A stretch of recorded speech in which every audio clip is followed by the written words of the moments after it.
This is episode 56 with Gregory Diehl. Welcome to the Quarter Life Comeback Podcast, the show that empowers you to become the hero of your life's journey. With your host, Brian Tier.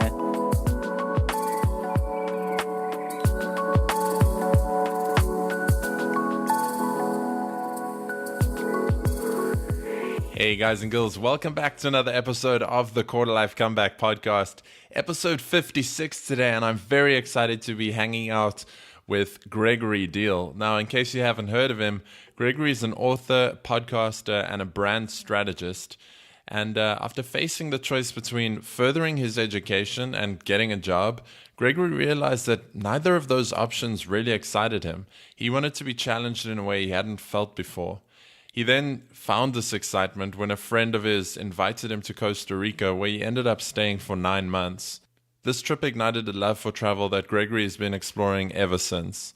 He's visited over 50 countries around the world, while at the same time building a successful business and writing several books. Now, in this episode, you're going to learn how Greg got into travel and why he fell in love with it, how to readjust to the real world after coming home. Can you have a powerful transformation without traveling? Does traveling mean you're running away from something? How to maintain personal relationships on the road? And Greg's top 3 tips for living an unconventional life. Now, as always, you can get the links and resources we mentioned in this episode at briantier.com/056. But for now, let's go hang out with Gregory.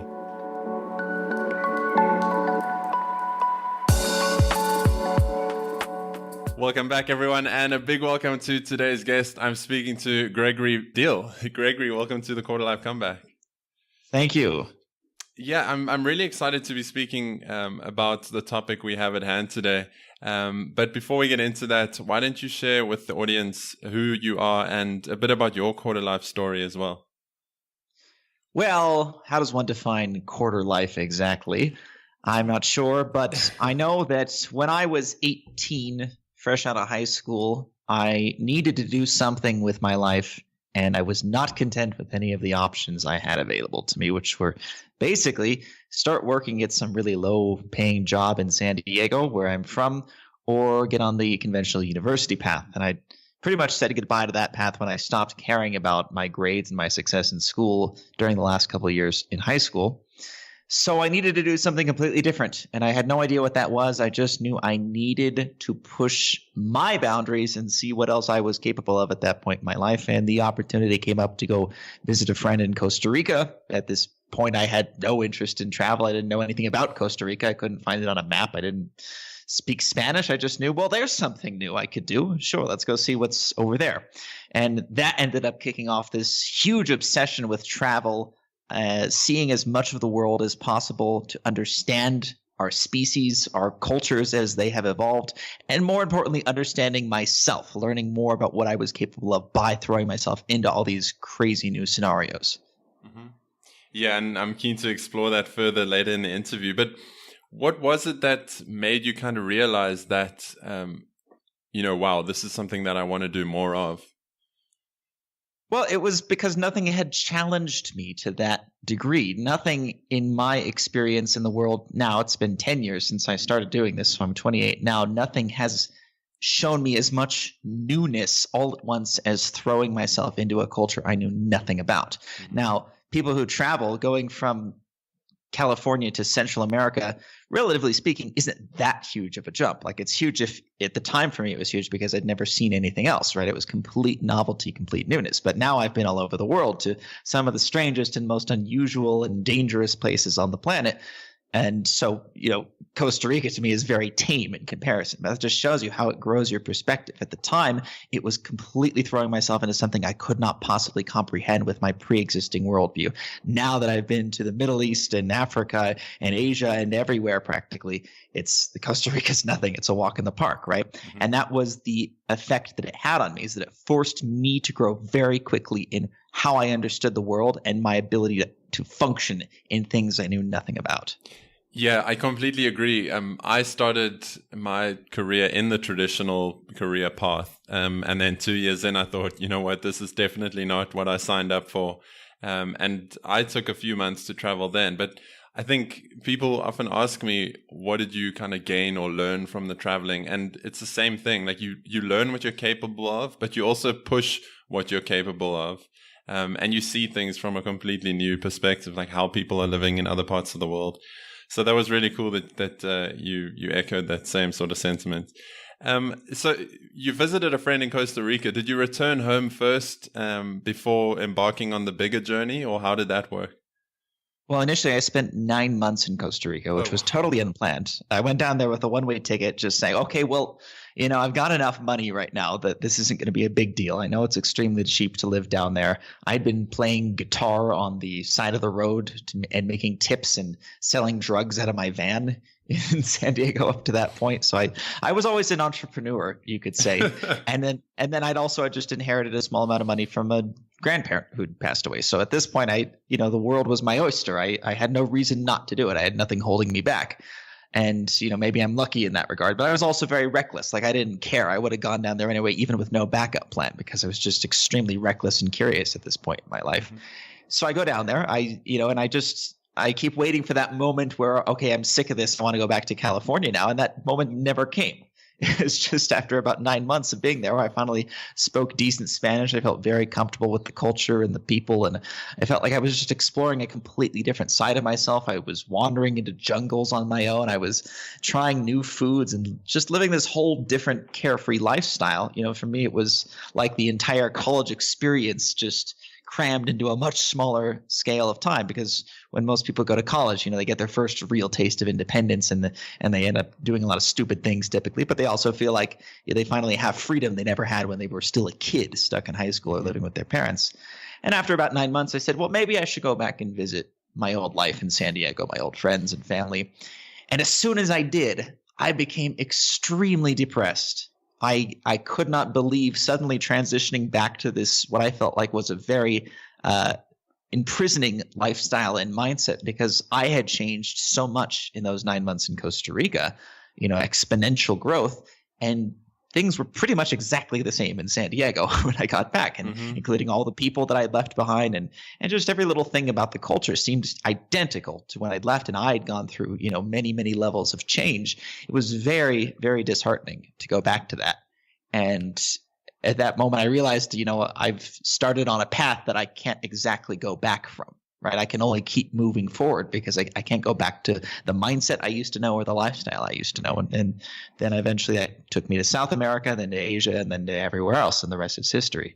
Yeah, I love that. And drug dealers around the world are busy rebranding to entrepreneurs now. So,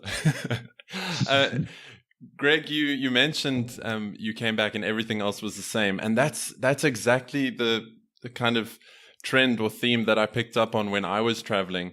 And it's something that a lot of us spoke about, like a lot of my travel friends that I met along the way, is like you go home and you think people be super excited about hearing about your story, but they just carry on doing the same thing. So for people that have been traveling for a while, what are your sort of pieces of advice to readjusting to what people often call the real world? I would say don't readjust. Why would you do that? Why would you sacrifice all the growth you've been through to fit into other people's ideas of comfort? It doesn't make any sense at all. It's like trying to describe a color that other people have never seen, because they're going to only understand your experiences through the expectations they already have, right? In their mind, they already think of travel a certain way, like maybe they've gone on a vacation to another country or something, or they read travel books or they've seen movies that they think represent what the rest of the world is like. So when you're explaining all these incredible experiences you've been through, internal and external, they're only seeing things through the lens of their pre-existing expectations of what you're talking about. They're not actually getting the full story. They're getting like 10% of it. So, you can try to force them to see it, but that's not going to have a very positive reaction. I lost a lot of friends, frankly, when I came back, because we couldn't even communicate on the same level anymore. And I feel like a lot of them even resented me because I changed from the person they saw as their friend. I fit into this tight little box in their life. I was a social convenience that I stopped being that when I became a different person. And that's really disheartening too, to realize that the average person, in my opinion, only wants you in your life, in their life, as long as you are convenient for them and fit into their narrative. So when you no longer do, they'll either forget you or even turn violent against you. I experienced a lot of that. So I would say, frankly, if you're really passionate about this, both in terms of seeing the world and seeing how far you can grow as a person, you have to be completely willing to abandon everything that came before that, because it's only going to keep you tethered and contained into something that just isn't real. Mm-hmm. Yeah, I was listening to a podcast today from one of my mentors, Lewis Howes, and he was talking about how when he decided to pursue these massive dreams of his, a lot of his friends kind of felt threatened. And I think that's because when people don't have big goals like that, they see others who do, and they feel bad that they're not pursuing something big. And so it becomes like, oh, I don't like this, and I'm going to kind of shun you away. And I think the thing you said about travel, where like people can only think from their own experience, it's so true, because I always used to think when people said, oh, I just want to, when I finish studying, I'm going to go travel. And I used to think it was so cliched until I did it myself. And then I was like, I get it now. And you can't really explain that to someone unless they've done it. So I love the analogy you mentioned about seeing a color they've never seen before. Tell us about like some of the biggest lessons and challenges you had along the way. Well, I talk a lot in my book, Travel is Transformation, where I kind of try to just go over. It's not a traditional travel book in the sense of, oh, here's what's great about this country. Oh, I had this really cool experience in this country.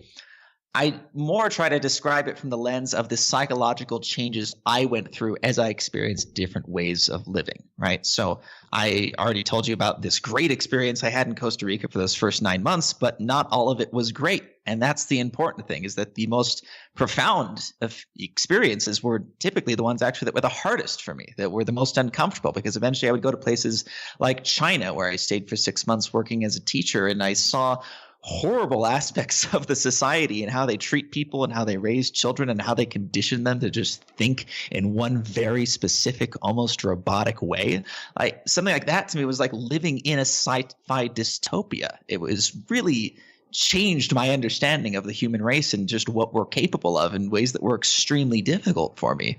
Or I spent some time in Iraq, and just even though guns were never going off all around me, people kind of lived in this perpetual state of car bombs could go off at any moment. Like that's just our living reality. Like we still function, we still have shopping malls, we still, have family meals. And so you see the similarities between what you consider just normal human life, but then there's also this whole different added layer of all these different ways of thinking about your life.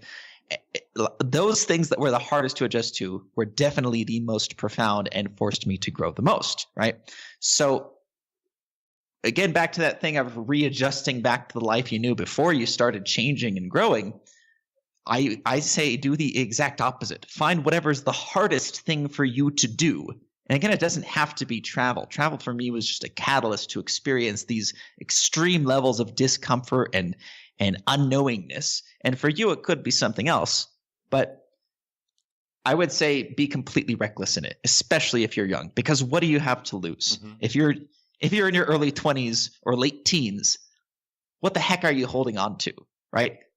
Maybe you're not in the position where you are as desperate as I was, but that's how I would describe it. Just an intense curiosity combined with desperation to see and experience something new, because I knew I didn't like where I was coming from. And I had no idea what that would turn into. I just knew that I needed more than what I had. So my biggest piece of advice is be completely reckless with it. Go 1 inch away from death with it. Have as little safeguards as possible, because if you survive it, you can't compare what it's like afterward. I feel like I need to put a disclaimer in these show notes and be something like, do not accept this podcast as life advice. Seek medical opinion first. Do not try this at home. Except for entertainment purposes only. Yeah. So Greg, you mentioned that for some people that won't be travel, for you it was. And I was going to ask if it's not possible to have this powerful, your book's called Travel as Transformation, but I was going to ask if it's not possible to have a powerful personal transformation without traveling, which you kind of just said you did. So I guess then I could kind of ask it differently and say, why is travel so powerful in a personal transformation, and how can we translate that to any other sort of endeavor or adventure?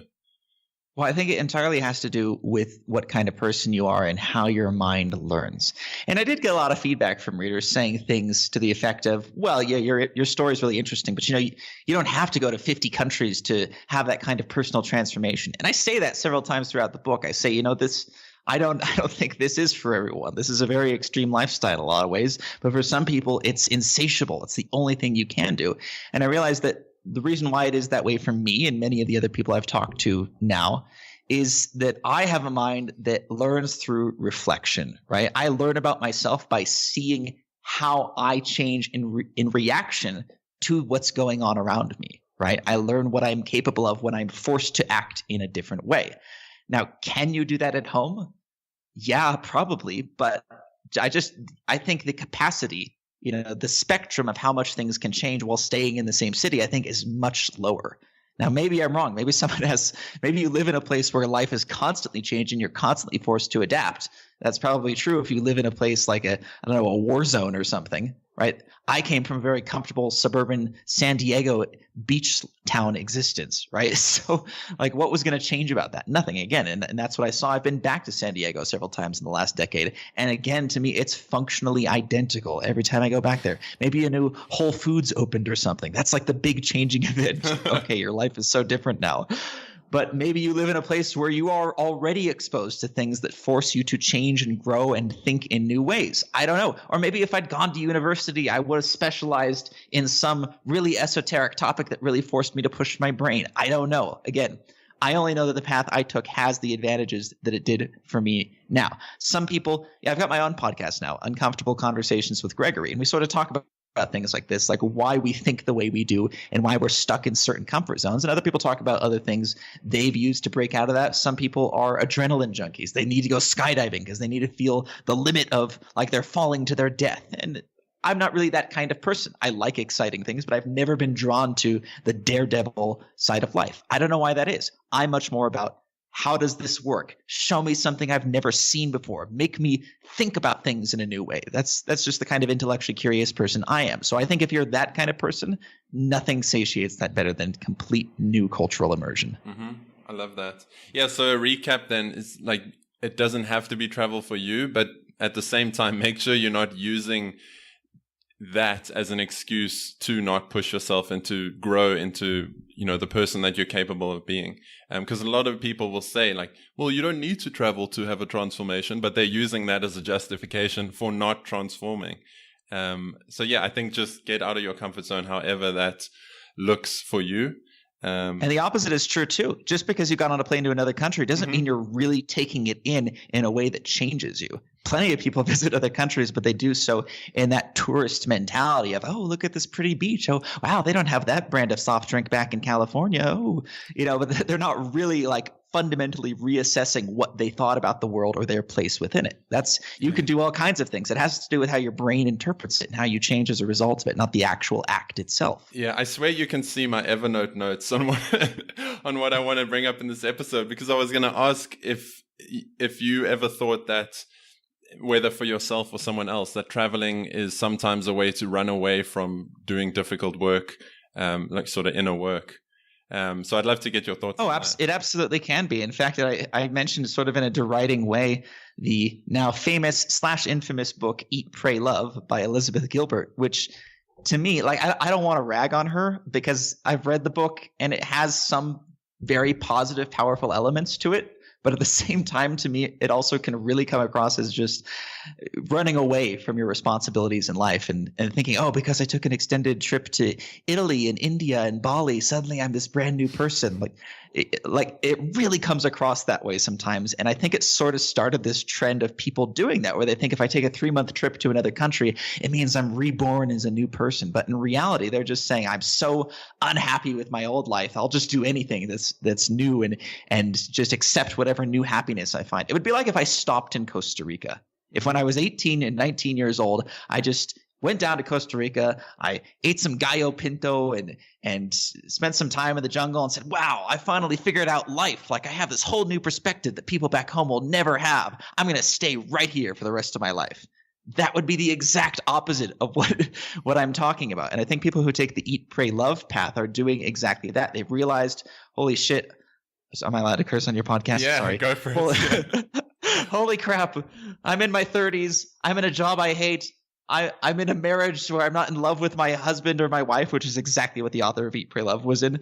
I need a complete lifestyle reboot, and I can't fix my problems at home, so I'm just going to get on a plane to another country because that'll solve all my problems. And I've met plenty of these people too. And a lot of people start out this way, and then they eventually turn into something more meaningful, in my opinion. So again, that's why I don't want to deride her completely, because I feel like there's a lot of potential there for people who realize they need something completely new in their life. I'm just saying don't stop with that first step. Keep going. Go through the good and the bad and never be content. Just keep going. Yeah, and like travel isn't a golden ticket that's going to solve all your problems. I got goosebumps as you were saying that, because halfway through last year I was in a bit of a sort of confusing, overwhelming place, and I needed to make some income and pay off some debts, and I thought, well, I'm going to go teach English in South Korea. And everything was finalized. I'd sold all my stuff, which looking back, I probably would have done anyway. And I'd got a contract and all my documents were ready. And then suddenly I was like, this is just going to be taking a 9 to 5, actually a 9 to 7 in a different country. And it would have been running away and taking the easy road and not facing my problems. And I turned that down, and so glad I did, because so many opportunities have opened up since then. But yeah, that's really, really valuable that you shared that with us. Tell me, you've been to 45 or 50 so countries over the space of 10 years. So that's a new country every like 2 or 3 months on average. How do you maintain personal relationships moving all the time, and especially romantic relationships? Well, that's a whole topic unto itself. For one thing, it wasn't just, okay, 3 months have gone by, time to go to a new country. Some I stayed for 6 months or more. Others I would come back to frequently, and some I was only there for a couple of days. Like it was just a quick trip across the border. Like I've been to Singapore a couple of times for a couple of days each, So I can't claim I know what it's like to really live there. I've just seen the place, right? Others, again, same thing.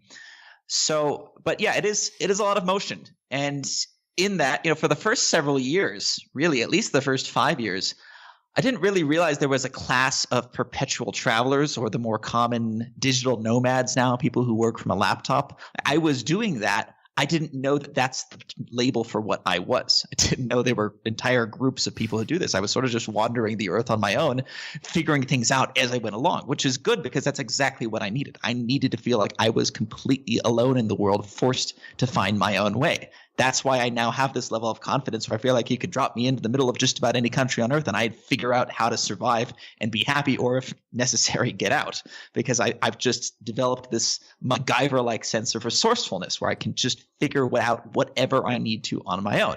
Then eventually I realized there were a whole bunch of other people doing this, maybe not in the exact same way I was doing it, but I started connecting with them in popular hotspots in places around Asia, the Philippines and Thailand and Bali. There are a lot of people who live this lifestyle of constantly traveling. Same thing in Central America. These tends to be the more popular spots. I joined groups like the Dynamite Circle, which is all about digital nomads. And what I found is that now that this lifestyle is becoming more common, I tend to run into a lot of the same faces all over the world. People that I met in Thailand, I run into in Poland. Or just because people just coordinate. I lived in an entrepreneur house type situation, which is actually called the Entrepreneur House, if you want to look them up, run by a friend of mine named Chris Reynolds, where in Barcelona, I spent a couple months sharing an apartment with a bunch of other young entrepreneurs. And Barcelona wasn't exactly my cup of tea, but it was really useful for networking and meeting people like that we now keep in touch with all over the world. Other people I've never met in person, but we've had extended Facebook and Skype conversations and friendships and coordinated on things and even worked on things. Love life, it's been an experience. I'll tell you that. I've dated women all over the world. Definitely not saying that to brag, because a lot of them were negative experiences looking back, because you realize what you thought you were getting into, everyone's coming from a different cultural experience. So their interpretation of you might be very different than your interpretation of them. It's exactly like that, seeing a shade of color you've never seen before, trying to describe it to someone. Because if you're dating this cute, cool girl in the Philippines and you're coming from this experience of all these other women you've dated and your conception of what a relationship is and what you're looking for in a partner, and she's coming from the perspective of, oh, well, in the Philippines, this is how we do relationships, and you're going to have to fit into that if we're going to be together. And it can take you some time to figure these things out, that there's a fundamental non-congruence between you and you're not communicating properly. And so I found that it's really had to elevate my standards of what a relationship is and how I communicate with the people I get involved with. And I've been very fortunate that for the last several months, I found somebody who has also embraced this nomadic lifestyle, but more importantly, the open-minded sense of, just because you're from Ukraine doesn't mean we have to have a relationship the way Ukrainians do. And just because I'm from America doesn't mean we'd have to have a relationship the way Americans do. So it's much more amorphous, and it really forces both of you to be much more mature and much more communicative about exactly what you're doing with each other and why you're doing it. And as well as managing the struggles of, okay, what city are we going to next? Oh, how are we going to get bus tickets or plane tickets? Well, where are we staying? I don't know. This is much too small. The kitchen isn't nice enough. What are we doing? I don't know. So it really does test you. And I think that's a good thing. I think it's like experiencing a 20-year marriage in the span of a couple months. Mm-hmm. Yeah, I always say that you learn a lot about how strong you are as a couple if you've traveled together. So that's kind of like that on steroids. Absolutely. Everything is expedited. Everything is sped up and intensified. Yeah, I remember there's a documentary called A Map for Saturday where they spoke about that too. So maybe I'll hook that up in the show notes. Greg, we spoke about travel as transformation, but you also have another book specifically for 20-somethings. So why don't you tell us a bit about that and what people can expect to find in it? Well, that's my new upcoming book, which is as of yet untitled, but should be released within the next couple of months. I've sort of got this book publishing thing down to a science since I've helped a lot of other people produce theirs. So I predict within the next 2 or 3 months it'll be ready. But the basic subject is, I had this idea that if I had a kid and I died or something before I got the chance to raise him, what would I want him to know about what I had figured out so far about life and how to interact with people and how to figure out who you are, both in the philosophical and the practical sense, right? And it's essentially geared at all these little tricks and hacks I've picked up living a very unconventional life about essentially how to be successful and how to be happy, ranging from how to figure out as early as possible what you're good at, what you care about, how to apply those things in a productive sense, how to make money with those things. My first book was a book all about communication as an entrepreneur called Brand Identity Breakthrough. Essentially, if what you're doing is good and valuable and unique, how do you convince people of that? So it sort of stemmed from that basic idea that how do you live a successful life without having to be confined by the chains of your culture that tell you, well, you have to go to school for this many years and you have to specialize in this sort of thing and you have to enter a job path in this sort of way. What if none of that existed? And you were building yourself completely from nothing, out of clay. How would you build a successful life for yourself? And that's what I'm trying to impart on in this book. So it's definitely geared for people in their early adulthood or late teen years of, well, being in that position where I was when I was 18. I don't know what I need to do with my life now. I just know I need something different than what I have. Okay, well, here are some ideas for you to play with. Here are some tools to see how they fit into your life and how they might change your actions, knowing that there are other options out there and you don't have to just do what everyone else is doing. Yeah, I love that. That's really profound to think of, like if I had to raise a kid when you're still in your 20s yourself. So based on that book and the other lessons you've learned while traveling, what is your, let's say, sort of top 3 pieces of advice for young people wanting to live an unconventional life? Top 3 pieces of advice. 1, get rid of everything you think you know. Like, if there's something in your life that you're holding on to, if it's a girlfriend or family or job or your professional title or something, throw it out the window. Just disregard it completely. Experience your life without that thing, whatever it is that gives you some sense of stability in life. The sooner you do it, the easier it will be, right? And there are people in their 40s and 50s who suddenly have this realization too that they have to do this thing. And that's why they typically have midlife crises instead of a quarter life crisis. But whatever that thing is that you're holding on to that is tying you to your past, throw it away.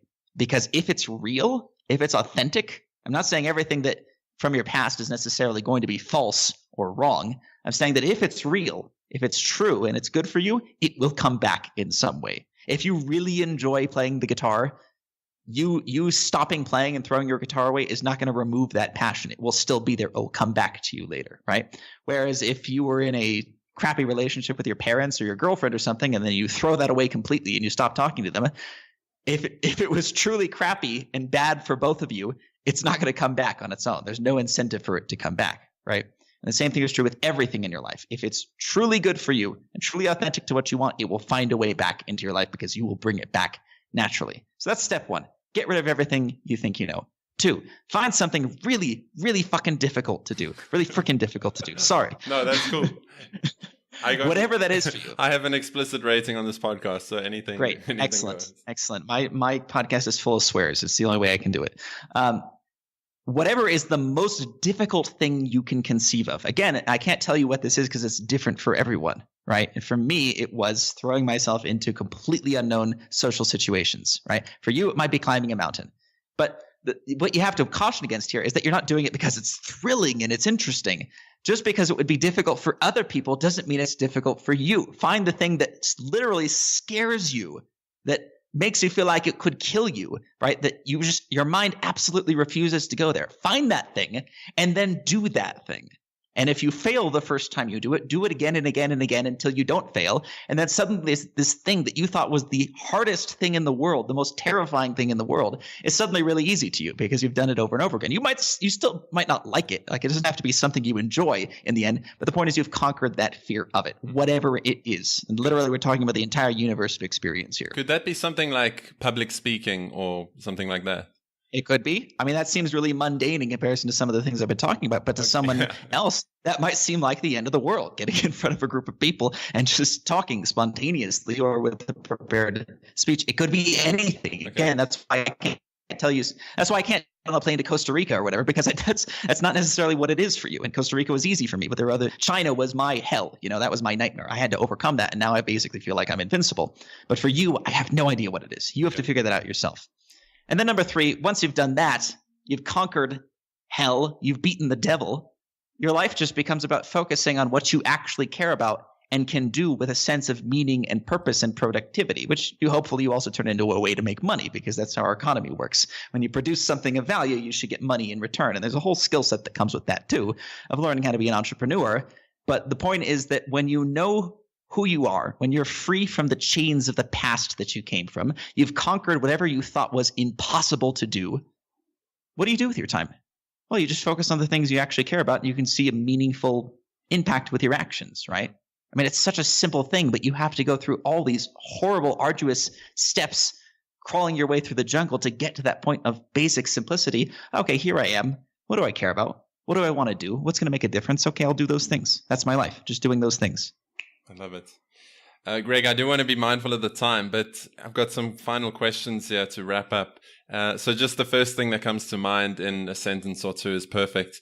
The first one is, what do you wish you'd been told early in your 20s? You're not wrong. I wish I'd been told that, because I was always felt like I was going crazy, that I had ideas that no one else had. And I always had to doubt myself, because I figured if I were right about these things, somebody else would have told me by now. Turns out I was right. What is the greatest opportunity for quarter-lifers / 20-somethings today? Travel. Mm-hmm. It's easier now than it's ever been before. I mean, physically and psychologically. The social factors are there. You can get on a plane anywhere in the world practically, especially if you're coming from a first world country with a first world passport. Mm-hmm. Cool, Greg. I have one more question, but before I get to that, I just want to take some time to acknowledge you and for being bold and going with what you felt was necessary or what was right for you at the time, and now turning that into a book and other material to help other people do the same. I think it's really, really cool. And just before we get into the final question, where can people go to find out more about you and your books and all the other work you've got going on? My books are on Amazon. Travel as Transformation is the big one. But you can find out more about me by just going to GregoryDiehl.net. Diehl is spelled D-I-E-H-L. And if you like the way I yell and swear about things, you should check out my podcast, Uncomfortable Conversations with Gregory, where we talk about very uncomfortable things. Yeah, I'll definitely link that up all in the show notes. And in terms of social media, where you pretty active? Add me on Facebook. Got it. I live my social life through Facebook. It's sort of a necessity as a traveler. Got it. The final question that I do have is, what one thing can listeners do this week to start creating their own quarter life comeback? Start having uncomfortable conversations with the people in your life, your family, your girlfriend, your friends, whatever. Have a conversation you've never had before and watch people's reactions. I love that. Gregory Diehl, thank you for coming on the Quarter Life Comeback. Thanks for having me. So there you have it, guys and girls. That wraps up episode 56 of the Quarter Life Comeback podcast. And a big thanks to Gregory Diehl for coming on the show today and spending some time with us. If you like this episode, please share it around on social media with your friends and shoot me a tweet at Brian Tier to let me know your biggest takeaways. For me, my biggest takeaway was that we don't need to travel to experience profound personal transformation. And at the same time, traveling doesn't mean that we will experience that kind of transformation. So the importance, as many guests have pointed out, is getting out of your comfort zone, do something challenging that really pushes you to grow. Now, as always, you can get the links and resources we mentioned in this episode at briantier.com/056. And make sure you head on over to quarterlifecomeback.com and subscribe to get more of these episodes as soon as they go live. Thanks once again for spending time with me this week. And until next time, keep creating your quarter life comeback. Thanks for listening to the Quarter Life Comeback. Get started today by visiting briantier.com.